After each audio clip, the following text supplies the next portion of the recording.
പ്രൈസലോ കർത്താവായ യേശുക്രിസ്തുവിൻ്റെ നാമത്തിൽ എല്ലാവർക്കും എൻ്റെ സ്നേഹവന്ദനത്തെ അറിയിക്കുന്നു. ഇന്ന് പകരത്തെ മെസ്സേജ്, ഒരുപാട് പ്രാർത്ഥിച്ചിട്ടും എൻ്റെ പ്രാർത്ഥന എന്ത് ദൈവം കേൾക്കാത്തത്, എന്താണ് എൻ്റെ പ്രാർത്ഥനയുടെ മറുപടി വൈകുന്നത് എന്ന് ചിന്തിക്കുന്നവരാരെങ്കിലും ഉണ്ടെങ്കിൽ ഇന്നത്തെ മെസ്സേജ് അവർക്കുള്ളത്. ഏതെങ്കിലും പ്രശ്നത്തിൽ കൂടെ ഒരിക്കലും നിങ്ങൾ പുറകോട്ട് പോകരുത്. കർത്താവിനെ ചോദ്യം ചെയ്യല്ലേ, കർത്താവിനെ അവിശ്വസിക്കരുത്. വിശ്വാസത്തോടെ പ്രാർത്ഥിക്കണം. ജീവിതത്തിലെല്ലാം നഷ്ടപ്പെട്ടെങ്കിൽ എല്ലാം തിരിച്ചു പിടിക്കാൻ ദൈവം ഒരു സമയവും വെച്ചിട്ടുണ്ട്. നാളുകളായി വെള്ളമില്ലാതെ ജനങ്ങൾ വലഞ്ഞുകൊണ്ടിരിക്കുമ്പോൾ രണ്ടുപേര് പ്രാർത്ഥിക്കാൻ പോയതാ, ആഹാബും ഏലിയാവും. മുട്ടുകുത്തി പ്രാർത്ഥിക്കുക. നമ്മളാരും പ്രാർത്ഥിക്കുന്നത് പോലെയല്ല. ഇന്ന് രാജാക്കന്മാർ 18-ാം അധ്യായം അതിൻ്റെ 42-ാമത്തെ വാക്യത്തിൽ കാണുന്നു ഏലിയാവ് പ്രാർത്ഥിച്ചത് എങ്ങനെയാണെന്ന്. കർമ്മേൽ പർവ്വതത്തിൻ്റെ മുകളിൽ കയറി നിലത്ത് കുനിഞ്ഞ് മുഖം തൻ്റെ മുഴങ്കാലിൻ്റെ നടുവിൽ വെച്ച് പ്രാർത്ഥിച്ച് കുറച്ചു നേരം കഴിഞ്ഞ് ആഹാബിനോട് ചോദിച്ചു, പ്രാർത്ഥിച്ചതിൽ എന്തെങ്കിലും മാറ്റമുണ്ടോ? ഇല്ല, ഒരു മാറ്റവും കാണുന്നില്ല. നീ ചെന്ന് കടലിന് നേരെ നോക്ക്. ആഹാബ് പറഞ്ഞു, ഇല്ല, ഒരു മാറ്റവും കാണുന്നില്ല. ഓരോ പ്രാവശ്യവും പ്രാർത്ഥിച്ചു കഴിയുമ്പോഴും പറയും, പോയി നോക്ക്, പ്രാർത്ഥിച്ചതല്ലേ, രണ്ടാമത്തെ പ്രാവശ്യം മറുപടി കിട്ടുമായിരിക്കും. അപ്പോഴും പറഞ്ഞില്ല, ഒരു മാറ്റവും കാണുന്നില്ല. ഇങ്ങനെ പ്രാർത്ഥന തുടങ്ങിയിട്ട് നാളുകളായി ഒരു മറുപടിയുമില്ല. എന്നാൽ ഒരിക്കലും ഏലിയാവ് പ്രാർത്ഥന നിർത്തിയില്ല. ഏലിയാവ് ആ പ്രാർത്ഥന നിർത്താമായിരുന്നു. ഏലിയാവ് ആ പ്രാർത്ഥന നിർത്തിയിരുന്നെങ്കിൽ അപ്പുറത്ത് നടക്കുന്ന വിടുതൽ ഏലിയാവിന് കാണാൻ പറ്റത്തില്ലായിരുന്നു. എന്നാൽ ഇവിടെ നാം വായിക്കുന്നു, 6-ാമത്തെ പ്രാവശ്യവും പ്രാർത്ഥിച്ചിട്ട് പറഞ്ഞു, പോയി നോക്കാൻ, മാറ്റമില്ല. പ്രാർത്ഥന എന്നിട്ട് നിർത്തിയില്ല.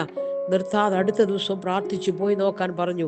7-ാം പ്രാവശ്യം 44-ാമത്തെ വാക്യം പറയുന്നു, കടലിൽ നിന്ന് ഒരു മനുഷ്യൻ്റെ കൈ പോലെ ഒരു ചെറിയ മേഘം പൊങ്ങുന്നു. ഒത്തിരി വില കൊടുത്ത് പ്രാർത്ഥിച്ചിട്ടും ഏലിയാവിന് മറുപടി കിട്ടാഞ്ഞിട്ടും ഏലിയാവ് പ്രാർത്ഥന നിർത്തിയില്ല. പ്രാർത്ഥിച്ചതിൻ്റെ അനുഗ്രഹം അടുത്ത 45-46 വാക്യത്തിൽ കാണുന്നുണ്ട്. ക്ഷണത്തിൽ ആകാശം മേഘവും കാറ്റും കൊണ്ട് കറുത്തു, വൻമഴ പെയ്തു.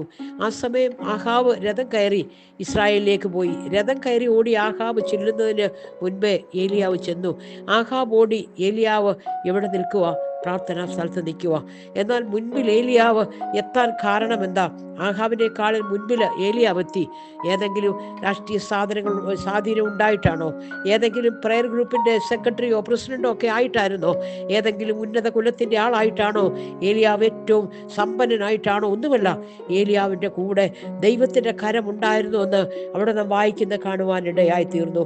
കർത്താവിന്റെ കരം നമ്മുടെ കൂടെ ഉണ്ടെങ്കിൽ, നിന്റെ പ്രാർത്ഥന വ്യവസ്ഥയുള്ളതാണെങ്കിൽ, നിന്റെ കണ്ണുനീർ നീതിയുള്ളതാണെങ്കിൽ, കർത്താവിന്റെ കരം നിന്റെ കൂടെ ഇരിക്കും. ഇന്ന് പകലും ദൈവസന്നിധി വില കൊടുത്ത് ഒന്ന് പ്രാർത്ഥിക്കാൻ തയ്യാറാകാമോ? ഞാൻ ഭാരപ്പെടുന്ന വിഷയത്തിൽ, എൻ്റെ കുടുംബത്തിൻ്റെ വിഷയത്തിൽ, എൻ്റെ തലമുറയിൽ കർത്താവിൻ്റെ കരം ഒന്ന് വെക്കണമേ എന്ന് പ്രാർത്ഥിക്കാമോ? കർത്താവിൻ്റെ കരത്തിന് ഒരു പ്രത്യേകതയുണ്ട്. ആ കരം നിന്നെ ഒന്ന് തൊട്ടാ പലതിൻ്റെയും മുൻപേ നീ ഓടും. പലവട്ടം പ്രാർത്ഥിച്ച് മറുപടി കിട്ടാൻ ഏലിയാവ് പ്രാർത്ഥന നിർത്തിയിരുന്നെങ്കിൽ ഏലിയാവിൻ്റെ ജീവിതത്തിൽ ഇത്രയും അത്ഭുതം നടക്കത്തില്ലായിരുന്നു. കർത്താവിൻ്റെ കരമല്ലേ നിന്നെയും നിന്റെ കുടുംബത്തെയും ഇതുവരെ എത്തിച്ചത്. ഏലിയാ പ്രാർത്ഥിച്ചതിൻ്റെ അനുഗ്രഹം ആഹാബ് കണ്ടില്ലേ? നീ പ്രാർത്ഥിച്ചാൽ അതിൻ്റെ അനുഗ്രഹങ്ങളും നന്മയും നീ മാത്രമല്ല കാണുന്നത്,